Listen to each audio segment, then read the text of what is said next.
आज बीजक प्रवचन माला का साखी नंबर 267 नंबर की साखी है। भक्ति सर्वाधिक प्रिय है। भक्ति प्यारी राम की जैसी प्यारी आग, सारा पट्टन जरिमुआ बहुरिल आवे मांग। साहब कहते हैं भक्ति कैसी होनी चाहिए? जैसी प्यारी आग। देखो कभी भूल से घर में आग लग जाती है, फसल में आग लग जाती है, गर्मी का दिन है तो आदमी आग से नफरत नहीं करता है ना? घर आग लग गई, अब आग का प्रयोग नहीं करेंगे, ऐसा नहीं। शाम को फिर लोग आग मांगने जाते थे। पहले जमाने में जब माचिस का आविष्कार नहीं हुआ था, गांव में हम जन्मे हैं तो गांव की बात जानते हैं, लोग आग मांगने जाते थे। वो गाय के गोबर से कंडा होता था, उस कंडा को लेकर के कहे आग दे दीजिए, तो उस कंडे में लेकर के आग ले आकर के अपने घर में फिर चूल्हे में आग लगाते थे। यही उदाहरण देते हैं साहब, जिस प्रकार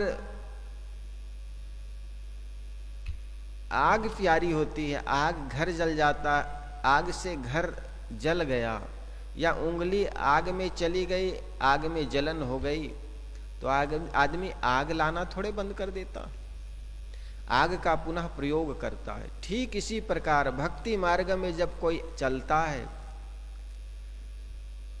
तो कई बार होता है कि हमें भक्ति साजता नहीं है। एक भगत था, वो भक्त बन करके आया, कंठी माला पहन करके आया, उनके घर में भैंस के पाड़ा मर गया। उनकी पत्नी और घर के लोग कहने लगे, देख भक्ति तुम्हें साजता नहीं, भक्ति तुम्हें फपता नहीं, साजता नहीं है, तुम्हें फलता नहीं है। अब ये भक्ति और भैंस के पाड़ा से क्या अर्थ होता है? अब भैंस के पाड़ा मर गया, मरना था मर गया, अब भक्ति के कारण मर गया क्या? भक्ति नहीं करता, कंठी लेकर नहीं आता का अजर अमर रहता क्या? हाँ, भक्ति धारता नहीं है, भक्ति फलता नहीं है, ऐसी बात नहीं है। भक्ति मार्ग पर चलने से व्यक्ति का मन साफ होता है, पवित्र होता है, किसी प्रकार के विकार नहीं आता है। जो भक्ति मार्ग पर चलता है उनका जीवन निर्विकार हो जाता है। आग से जिस प्रकार सारा पट्टन, सारी गलियां, सारे गांव जल जाते हैं, फिर भी आग का प्रयोग लोग करते हैं, छोड़ता नहीं। ठीक इसी प्रकार अगर भक्ति मार्ग में लग गए और कोई परेशानियां आई तो आदमी कई बार परेशानी कारण छोड़ देता। बस्तर जिला में, छत्तीसगढ़ में एक भक्त था। गांव में देवी देवता खूब मानने वाले लोग थे, पूजा करते थे, नगाड़ा बजाते, बलि चढ़ाते, और बलि चढ़ाने के बाद जिस बकरे को बलि चढ़ाते उसी को भून करके पका करके सब खाते थे, मदिरा पीते। एक भक्त को समझ में आ गई कि वास्तव में ये बलि प्रथा बहुत खराब है, इससे कोई भगवान खुश होने वाला नहीं है, शराब कराब जीवन को बर्बाद करता है। संतों के साथ आने जाने लगा, संतों के संग साथ होते, कभी अपने इस घरों में बुलाते, वो भक्ति मार्ग में लग गया, कंठी माला पहन लिया। गांव में कभी ऐसे कार्यक्रम होता, बलि होना है, कोई देवी देवताओं की पूजा करना, उसने चंदा वंदा देना बंद कर दिया। जब चंदा वंदा देना बंद कर दिया तो गांव के लोगों ने विरोध करना शुरू कर दिया, उनके घर में जाना बंद कर दिया। उनके बहुत सारी जमीनें थी, 10-12 बैल की हल चलते थे। अब 10-12 बैल के हल चलता हो, जोतनदार हो खेत का, जरा सोचो उनके घर मजदूर के बिना तो कुछ काम ही नहीं होता रहा होगा। लेकिन अपने भक्ति मार्ग में अदृढ़ था, दृढ़ था एकदम, उन्होंने छोड़ा नहीं। नौकर चाकर था वो सब आने बंद कर दिए, तो स्वयं बाप और बेटे जा करके शाम तक दोपहर तक हल चलाते। 7-8 हल चलता था, अब केवल 2 बैल चलाते, बाप बेटे दोनों हल चलाते। सुबह से जाते हल चलाते, दोपहर में आते, इस बैल को बांध देते, दूसरे बैल लेकर के जाते, फिर शाम कर फिर हल चलाते। ऐसे करते करते 25 साल चलाया उन्होंने। जरा सोचो 25 साल कितने लंबा समय होता। आदमी एक ही साल में थर्रा जाता है, मजदूर नहीं आया परेशान हो जाता है, छोड़ देता है। उन्होंने 25 साल तक झेलता रहा, फिर सामान्य नॉर्मल हो गए, लोग आना जाना शुरू कर दिया। उनके घर से आग लेना बंद कर दिया, आग देना बंद कर दिया, किसी प्रकार के व्यवहार करना मना, एकदम गांव में सख्त प्रतिबंध लगा दिया। फिर भी उस व्यक्ति ने छोड़ा नहीं भक्ति मार्ग में। भक्ति मार्ग में क्या, किसी भी मार्ग में चलो कठिनाइयां तो आती है। जो भक्ति मार्ग में नहीं चलता, क्या उनके जीवन में कठिनाइयां नहीं आती? संत गुरुजनों से जो जुड़े हो उनके जीवन में भी कठिनाइयां आती है, जो नहीं जुड़े उनके जीवन में कठिनाइयां आती। परेशानियां और कठिनाइयां कभी कोई मुक्त नहीं हुए। संत कबीर, बुद्ध, महावीर, ईसा, मोहम्मद जब भक्ति मार्ग में लगे तो क्या उनको बाधा नहीं आई? बुद्ध के लिए कहा जाता है पदे पदे लोगों ने उल्हाना दिए, ये देखो सुंदरी पत्नी और माँ बाप को छोड़ करके साधु हो गए, भीख मांग के खा रहा है, जवान है, पट्ठा काम नहीं करता, भीख मांग के खाता। कितना अवहेलना दिए, उल्हना दिए होंगे लोगों ने, कितने ताने मारे होंगे। भिक्षाटन अब तो बंद हो गया है, पहले भिक्षाटन संत जो होते थे, हमारे कबीर पंथ में भिक्षा मांगकर खाने का रिवाज शुरू से नहीं रहा।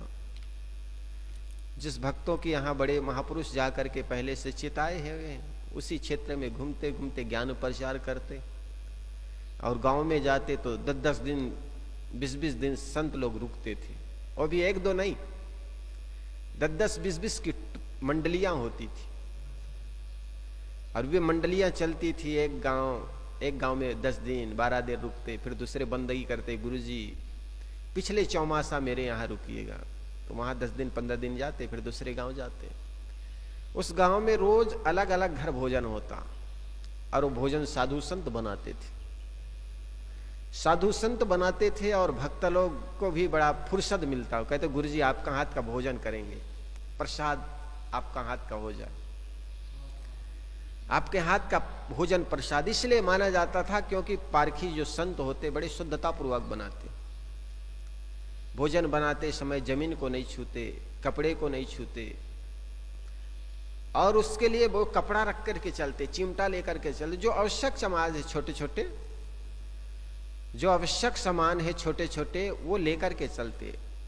जैसे सब जगह वो दाल निकालने वाले डब्बू पहले नहीं हुआ करते, चिमटा वो बड़ी वाली नहीं हुआ करती, तो ऐसे कुछ सामान लेकर के चलते। अभी 20 साल पहले गुरुदेव के साथ चलना होता तो चिमटा है, डब्बू है, कुछ चम्मच है, 2-4 चाकुओं, छिलनी। पहले समय में 20 साल 30 साल पहले लोगों के यहाँ इतना नहीं हुआ करते थे, तो सरगर मांगना पड़ता था, तो कहीं कुछ चीज लेकर चलते थे। जो भोजन का भंडारी होते, भोजन बनाने वाले होते, वो संत अपने साथ रखते थे। साफ कपड़ा रखते, और 10 रुपया मीटर आ जाता, बहुत हल्का और सुंदर साफ रहता। धो करके भोजन बनाते, उसके बाद उसको साफ सुखा करके फिर रख लेते। तो उनका प्रयोग करते बड़े स्वच्छता पूर्वक। तो ऐसे करते करते भक्ति पूरे भारत ही नहीं पूरे विश्व में सदगुरु कबीर का डंका बजने लगा।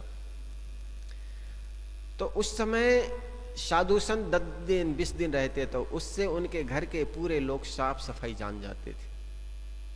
कैसे टॉयलेट जाना है, बाथरूम करना है, भोजन कैसे करना है, उठना बैठना कैसे, ये सारी शिक्षा सदगुरु संत 10 दिन 20 दिन रह करके, जिस आंगन में ठहरते उस आंगन को बड़े गोबर से लिपा होते। चूल्हा मिट्टी के हुआ करते थे, ये गैस सिलेंडर उस समय प्रयोग कम हुआ करता था। वो छोटा थोड़ा भोजन के लिए गैस सिलेंडर लेके 20 25 30 साधु संत हैं, 8-10 और संत हो जाते, 30-35 और मेरे पहले 30 आज से करीब 40-45 साल पहले संत लोग ही भोजन बनाते, 150, 200, 500, 1000 लोगों का भोजन संत लोग बनाया करते थे। कार्यक्रम हो रहा है, आसपास के लोग सुनने आएंगे, सबका भोजन संतों के हाथ से बनता, बड़ा स्वच्छ और सफाई को ध्यान दिया करते थे।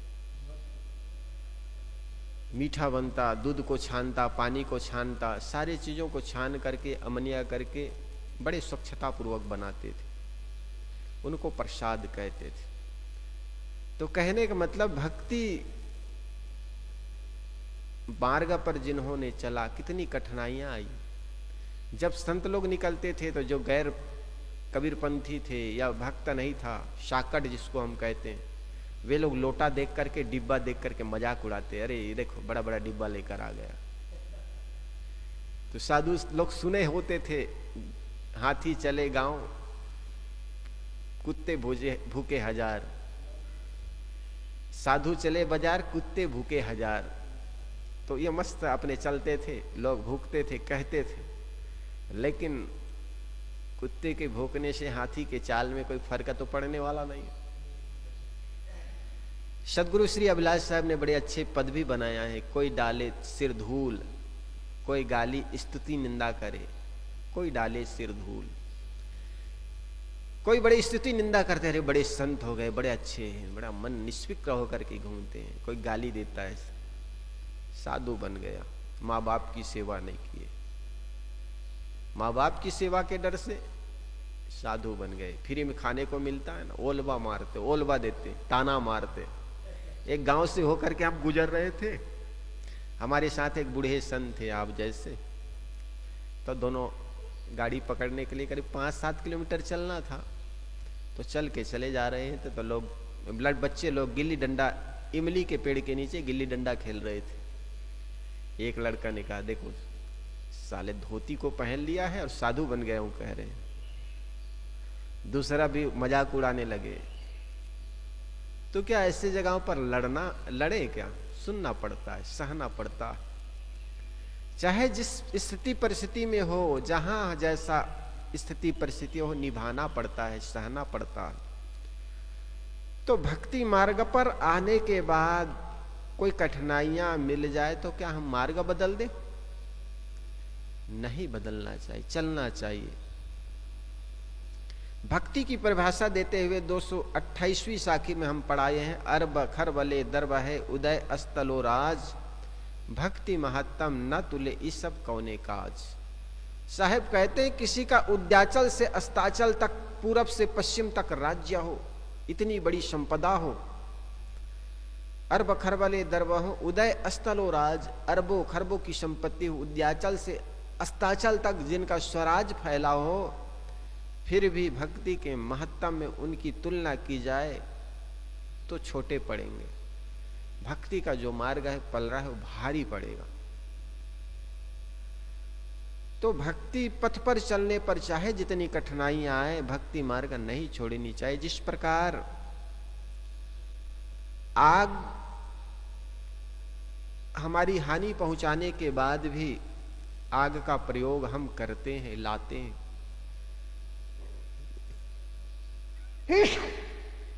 प्रहलाद की कहानी चाहे पूर्णतया काल्पनिक हो, परंतु उसे भक्ति पथ पर पथिकों के लिए साहस का अन्यतम पाठ है। ध्रुव की कहानी भी यही बात है। कबीर, मीरा, तुलसी तक को अपने पथ में कितनी कठिनाइयां झेलनी पड़ी। दयानंद, ईसा, मोहम्मद, विवेकानंद, बुद्ध, महावीर, किसे कठिनाइयों का सामना नहीं करना पड़ा? ईसा, दयानंद, शुक्रात, मंसूर, बंदा वैरागी, गुरु गोविंद सिंह, इनके 2 बच्चे, गुरु तेग बहादुर आदि को भी तो शहीद होना पड़ा। धर्म के क्षेत्र में सर्वाधिक क्रांतिकारी कबीर को अपने जीवन के पूर्वार्ध में कठिनाइयां झेलनी पड़ी। रोंगटे खड़े कर देने वाली कठिनाइयां।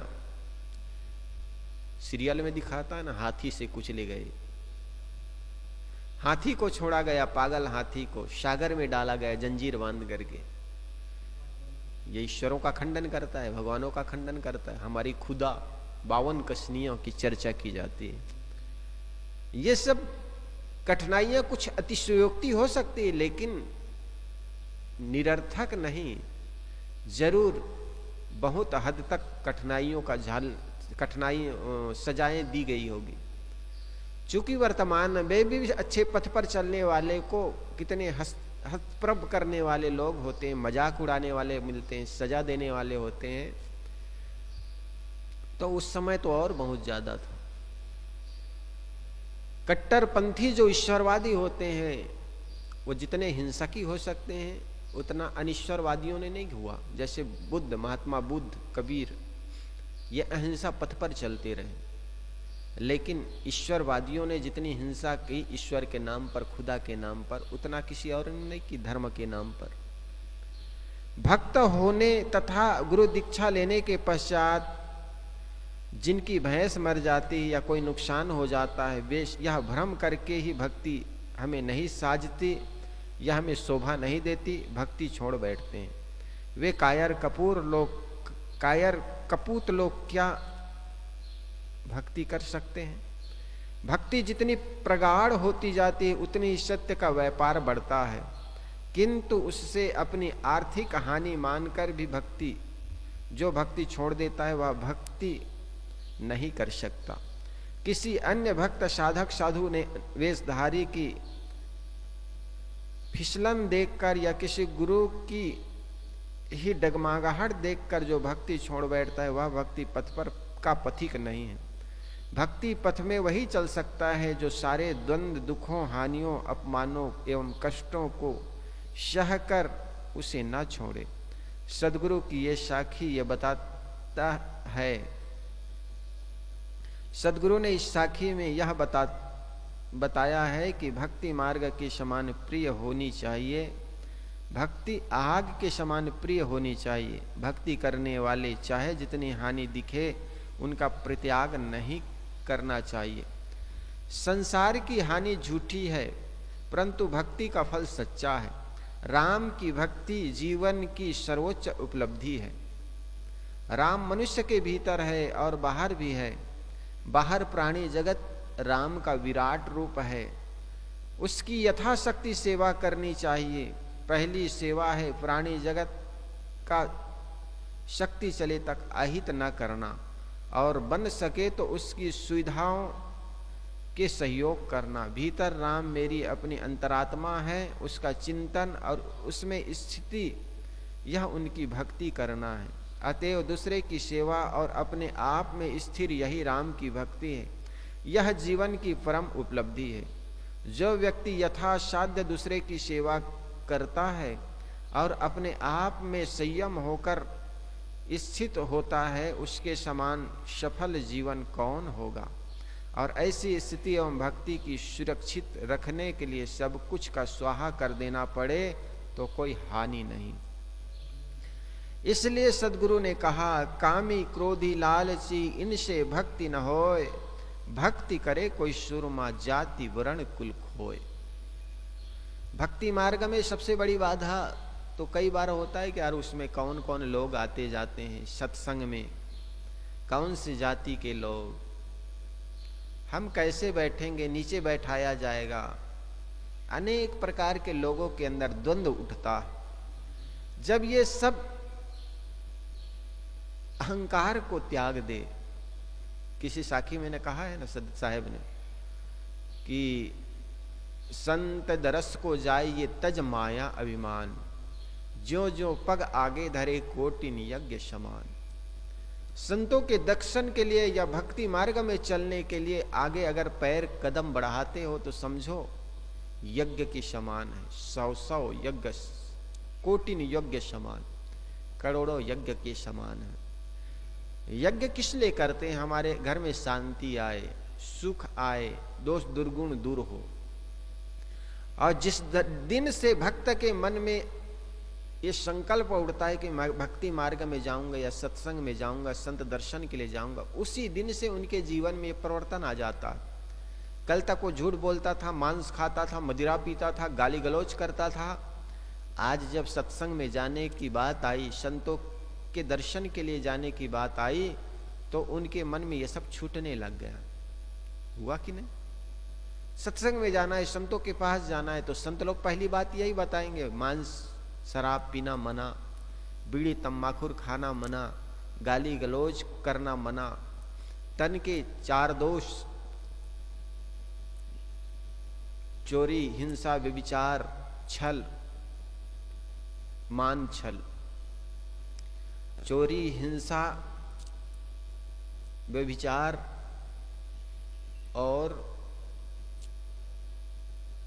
तन के 4 दोष, वाणी के 4 दोष, गाली, निंदा, झूठ, ईर्षा और तन, वचन और वाणी के ईर्षा, मान, छल, ये 10 दोषों को त्यागना पड़ता है। और जो व्यक्ति 10 दोषों को त्याग देता है वो आदमी भक्ति मार्ग पे चलना शुरू करता है। तो जिस प्रकार यज्ञ करने से यज्ञ का पहले शर्त यह होता है कि हम गलत चीजों का खान पान ना करें, है ना। अब वो संत मार्गों पर जाना शुरू कर दिया, संतों के दर्शन के लिए जैसे ही शुरू कर दिया तो उनके मन में शुभ भावनाएं पैदा होना शुरू हो गया। तो समझो कोटिन यज्ञ समान, वो करोड़ों को यज्ञ के समान है। यह तो घर है प्रेम का, खाला का घर नहीं। साहब कहते हैं ये प्रेम का घर है, यहाँ समर्पण करना पड़ता है, यहाँ त्याग करना पड़ता है। यह कोई मौसी का घर नहीं है। खाला कहते हैं मौसी का, जहां आप कुछ भी करो और क्षमा कर दिया जाता है। ऐसा होता है ना, बहन बेटा का लड़का, बहन के लड़का, कोई बात नहीं। लेकिन ये खाला का घर नहीं, ये प्रेम की बस्ती। ये तो प्रेम की बात है उद्धो। एक भजन गाते हैं ना लोग, ये प्रेम की बस्ती है। यहां त्याग होता है, यहां समर्पण होता है, यहां अहंकार को गलाना होता है। और जो व्यक्ति बिना अहंकार को गलाए चले आएगा, बाद बाद में उनको कचोटेगा। नीचे बैठने पड़ रहा है, वहां तो कुर्सी में बैठते, तुम्हारा इतना बच्चा है, एक बात कहने पर तुम्हें पानी मिल जाता था, भोजन मिल जाता था। यहाँ तो सेवा करना पड़ता है, रोटी बनाना पड़ता, झाड़ू पोछा लगाना पड़ता। मन बार बार कचोटेगे, लोग उल्था मारेगा, ओलवा देगा, ताना मारेगा। ये क्या कर रहे हो? तुम्हारे घर में बहुत बढ़िया है, पत्नी है, बच्चे, उनकी सेवा कीजिए, तुम्हें कुछ करना नहीं पड़ता। लेकिन उसी के बीच कितने पापड़ बेलना पड़ता है ये नहीं बताएगा। संतों के पास आने पर लोग ओलवा देते हैं, फिर भी भक्ति मार्ग में न छोड़े, संतों की चरण शरण न छोड़े, वो आदमी धन्य हो जाता है। सदगुरु श्री पलटू साहब ने एक बार कहा है कि जिस प्रकार कुत्ता दरवाजे पर बैठा रहता है, कोई डंडा मारता है, टारे ना ही टरे, डंडा मारता है फिर भी वो टरे ना, वफादार होता। तो कभी ऐसा हो जाए ऊंच नीच बोल दे, फिर भी मन में खटास ना आए, फिर भी मन में सन्मार्ग के प्रति गलत भाव पैदा ना हो, फिर भी चलते रहे भक्ति मार्ग में, वह आदमी धन्य है, अपना जीवन धन्य कर लेता है। आगे साहिब कहते हैं, नारी कहावै पीव की, रहे और संग सोय, जार मित हृदय बसे, खसम खुशी क्यों होय। साहब कहते, नारी कहावै पीव की, कोई नारी तो कहलाता है अपने पति का, लेकिन करता क्या है? भोग विलास करता है किसी और के संग। जार मित हृदय बसे, अपने जार मित्र को अपने हृदय में बसाए रखे, तो उसका पति उस पर कैसे प्रसन्न हो सकता है? इसी प्रकार जो सदगुरु या भगवान राम, सदगुरु या राम का भक्त कहलाकर काल्पनिक देवी देवताओं में उलझा है, ना उससे सदगुरु प्रसन्न हो सकते हैं, ना उनकी अंतर आत्मा प्रसन्न हो सकती है। सदगुरु कितने अच्छे उदाहरण देते हैं। देखो, सदगुरु का शिष्य तो कहलाता है, कंठी माला पहन लिया, लेकिन पूजा किसका करता है? भूत प्रेत देवी देवताओं का। गुरु का शिष्य किसका कहलाता है? कबीर पंथ का शिष्य है, लेकिन पूछता है भूत प्रेत, भूत भवानी। बताओ, उससे न तो सदगुरु प्रसन्न होंगे, न तो स्वयं की अंतरात्मा प्रसन्न हो सकती। जैसे सुंदर उदाहरण देते हैं साहब, एक पत्नी हो, नारी तो या पत्नी तो कहलाती है पति का, फलाने की पत्नी है, लेकिन रहे और संग सोए, भोग विलास कहीं और करती है, और जार मित को अपना हृदय में बसा कर रखती है। तो उससे पति क्या खुश होगी? ऐसी स्त्री तो हर समय भयभीत रहेगी, हर समय डरती रहेगी अंदर से, कोई देखे या ना देखे, लेकिन उनका मन तो शुद्ध नहीं होगा, उनका मन तो साफ नहीं रहेगा। 24 घंटा वो जार मित्र को अपने हृदय में बसाए रखेगी। उनके जागने, बैठने, उठने, सोने तक का उनको ख्याल रखना पड़ेगा, उनकी बातों को याद रखनी पड़ेगी। ठीक इसी प्रकार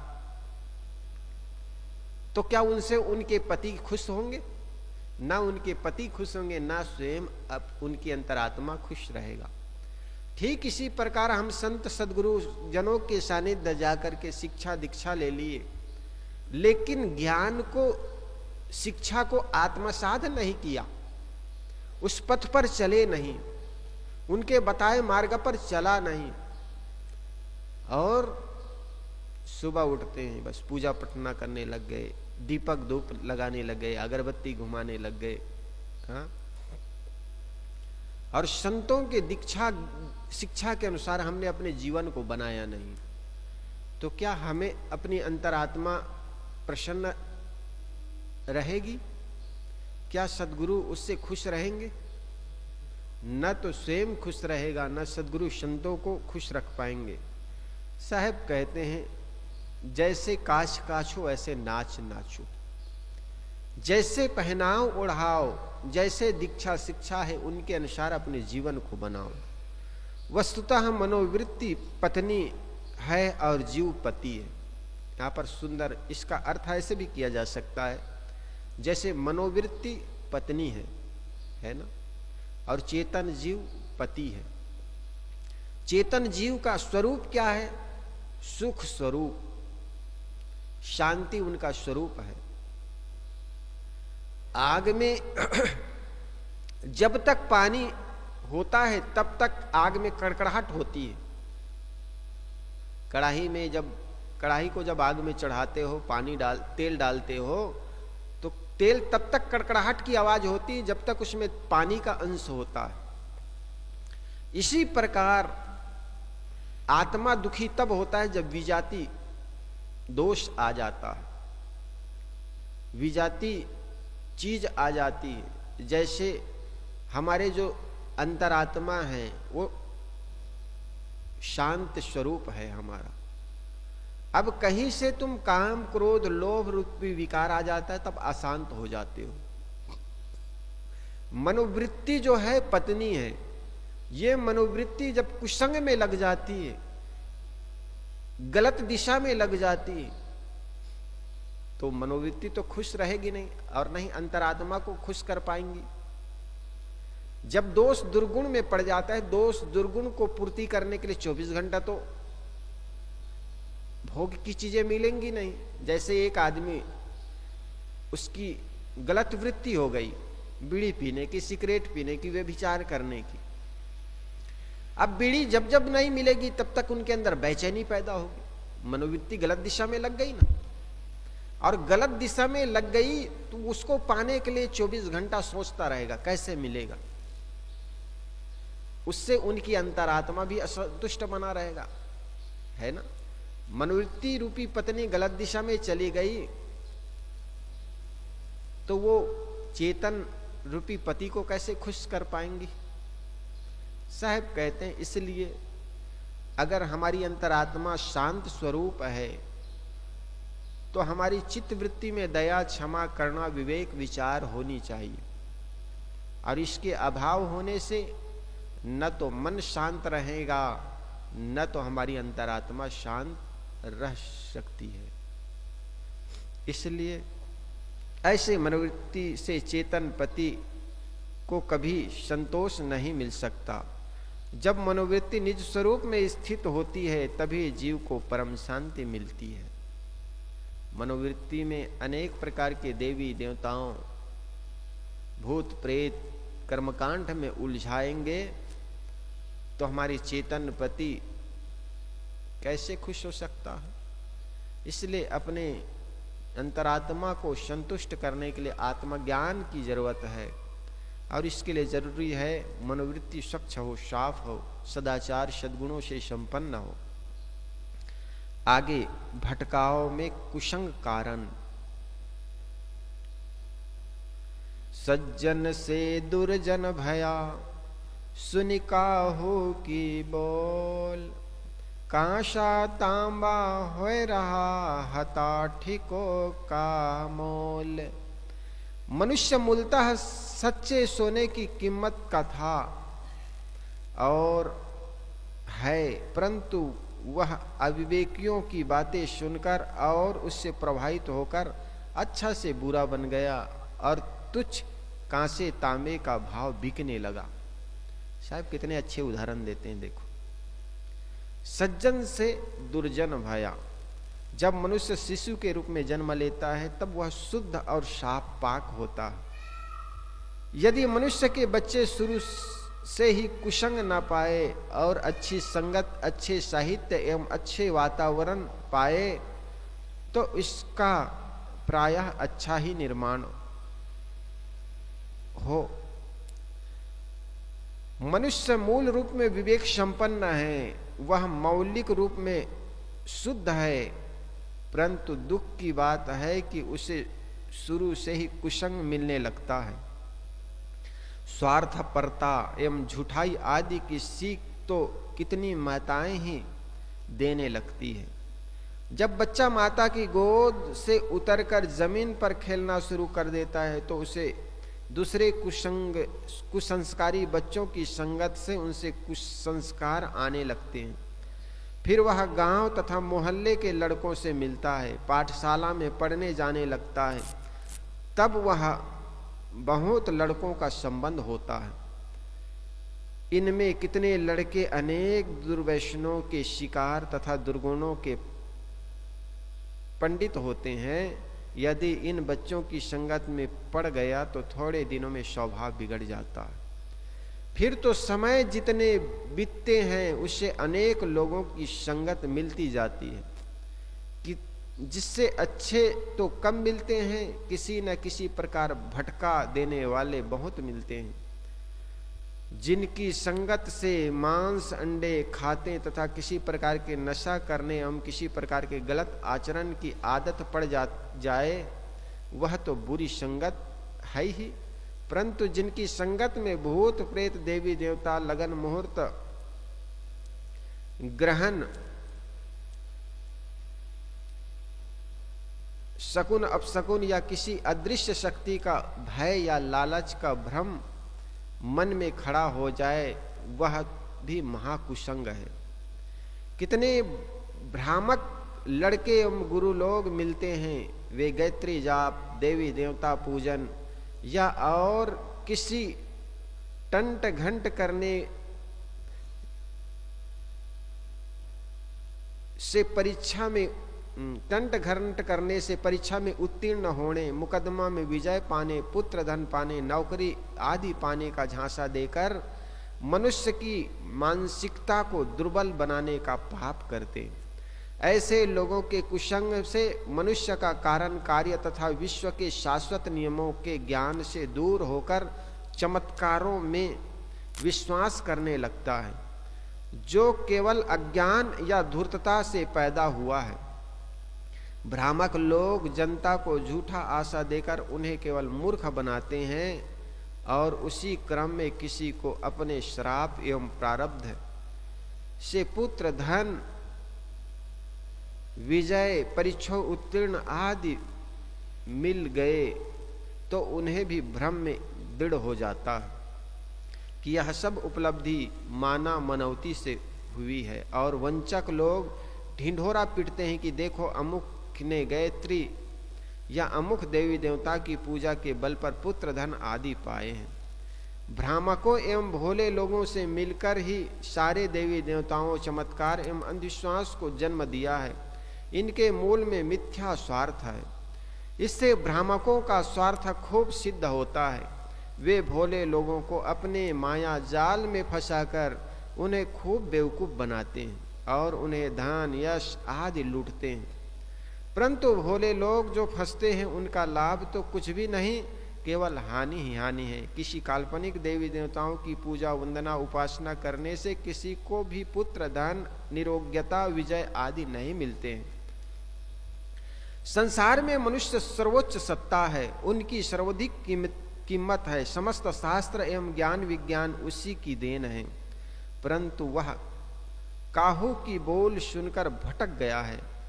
यहाँ काहू शब्द का काफी जोर है। काहू के अर्थ है बेपारखी, जिसे जड़ चेतन का ज्ञान नहीं, विश्व के शाश्वत नियम, कारण, कार्य की व्यवस्था एवं प्राकृतिकगत गुण धर्मों की पहचान नहीं है। अतएव जिसके आचरण पवित्र नहीं है, जिसके लिए ही काहू शब्द प्रयोग है, ऐसे लोगों की ही बातें सुनकर मनुष्य सज्जन से दुर्जन हो गया।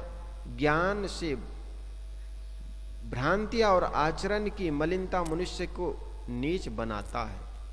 इस प्रकार यदि सोना कांसे तांबे के भाव बिकने लगे तो वह सोने के महत्ता को क्या समझना है। इस संसार में जिस मनुष्य की कीमत सबसे ज्यादा है वह तुच्छ कहा जाने लगा। वह अपने बनाए जड़ पिंडियों, शब्द समूहों एवं अन्य कल्पनाओं के सामने रोने, गिड़गिड़ाने एवं भोग मोक्ष मांगने लगा। वह पत्थर, पेड़, पहाड़, नदी, आकाश, चांद, सूर्य सबसे भीख मांगने लगा। जितना मूल्य पत्थर, पेड़ और कासा तांबा का है, मनुष्य का उतना ही नहीं रहा। उनके मूल में है काहू की बोल। जो ज्ञान और आचरण से गिरे हैं, उनकी बातें सुनकर के अच्छे लोग भी भटक जाते हैं। कई बार होता है आदमी अपने महत्ता को न जानने के कारण, इसलिए कहते हैं एक सुक्तियां है, इंसान तू अपने को पहचान। आदमी अपने को न पहचानने के कारण मिट्टी, गोबर, काठ को उठाया तो उसको देवता बना दिया, उसको पूज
पता लगा कर आना कि इसकी कीमत क्या है, क्या रेट में बिकेगा।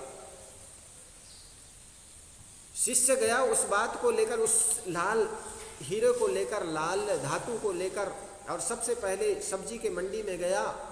सब्जी के मंडी के व्यापारी से पूछा इस लाल का कीमत क्या है। सब्जी व्यापारी ने उसको देख करके सोचा एक बट बन जाएगा, ये तराजू का बट, पहले तौलने का बट होता, इसी की कीमत बिक जाएगा। तो उन्होंने कहा इसके अवेजी तुम 1 किलो आलू ले जाओ। उन्होंने कहा, गुरुजी ने कहा बेचना मत, केवल कीमत पता लगा कर आना। गुरुजी ने कहा था बेटा बेचना मत, केवल कीमत पता लगा कर आना। आगे बढ़ा तो आगे और व्यापारी मिला, वो था सोने चांदी का, जौहरी था। जौहरी ने देखा ये कीमती पत्थर है। उन्होंने कहा इसकी कीमत में तुम्हें 5,000 7,000 मिल सकता है। उन्होंने कहा, गुरुदेव ने कहा बेचना मत, केवल कीमत पता लगा कर आना। आगे बढ़ गया, आगे बढ़ा तो और गया तो वहां पर पारखी था, एकदम हीरे का पारखी। उन्होंने उस पत्थर को देखा, पहले चादर बिछाई, चादर के ऊपर बीच में उस चादर को रखा, 7 बार फेरा लगाए, नतमस्तक किया, प्रणाम किया, और उन्होंने कहा तुम इसकी कीमत पूछते हो? पूरी कायनात बेच करके, पूरी मेरी संपत्ति बेच करके भी इसकी कीमत चुकाई नहीं जा सकती। उस चेला ने वापस आ गया, कहा गुरुदेव ने कहा बेचना मत। उस पत्थर को लेकर गुरुजी के पास आए और गुरुजी से कहा, गुरुदेव, सब्जी वाले के पास गया, उन्होंने 2-4 किलो आलू देने की बात की। जौहरी के पास गया तो उन्होंने 5-7 हज़ार देने की बात कही। लेकिन पाक्का पारखी के पास गया तो उन्होंने कहा कि पूरी कायनात बेच करके भी इसकी कीमत चुकाई नहीं जा सकती। तब नानक ने कहा, बेटा ठीक इसी प्रकार व्यक्ति जो इसका कीमत जानता है वही इसकी कीमत जानता है, और नहीं तो आदमी तो इसको बीड़ी तंबाकू के रेट बेच देता, कोई शराब कबाब के रेट बेचता है, इसकी कीमत नहीं। पूरी कायनात बेचने के बाद भी इसकी कीमत नहीं चुकाई जा सकती। इसका मतलब ये जीवन बेशकीमती है, इसकी कीमत लगाई नहीं जा सकती है। ठीक इसी प्रकार कासा तांबा हो रहा। साहब कहते हैं ये सोना था, लेकिन कासा तांबा के रेट सस्ता में बिकता चला जा रहा। ये आपका जीवन है। सज्जन से कुसंग दुर्जन भया, सुनी काहू के बोल। किसी के बोल से तुम सज्जन थे, बचपना से तुम्हारा जीवन दोष दुर्गुण से रहित था, लेकिन तुमने दुनिया के दोषों को अपने ऊपर आरोपित कर लिया।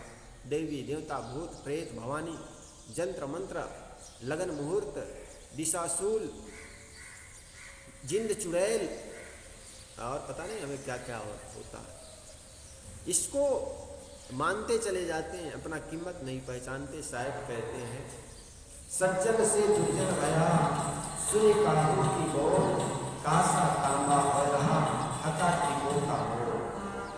सज्जन से दुर्जन भया, आदमी तथाकथित गुरुवा लोगों की बात सुन करके अपनी कीमत को घटा दिया, अपनी कीमत को गिरा दिया। बोले सतगुरुदेव की जय। वंदनीय गुरुदेव तुमको, वंदनीय गुरुदेव। ताल जाल के फंदा भारी, ताल जाल के फंदा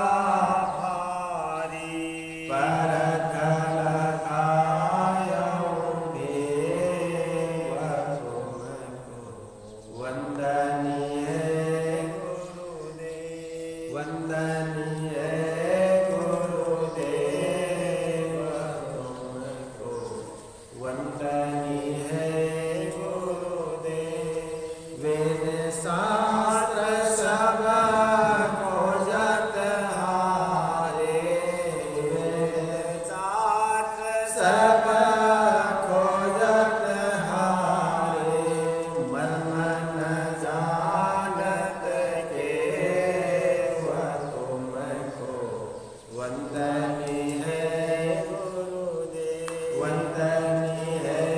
गुरुदेव,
तत्त्वं न गुरुरधिकं तपः गुरुर्ज्ञानं परं नास्ति तस्मै श्री नमः ध्यानमूलं गुरुर्मुक्तिः पूजामूलं गुरुपदं मन्त्रमूलं गुरुर्वाक्यं चक्षुमूलं गुरुकृपा गुरुर्देवो गुरुर्ब्रह्मो गुरुर्निष्ठा परं तपः गुरुर्ज्ञानं नास्ति तत्त्वं परं बन्धुवचन पारखि शेषवेद धर्मा वचन उधारो बंदगी सत्य प्रेम की साही बंदगी साही बंदगी साही बंदगी बोलिए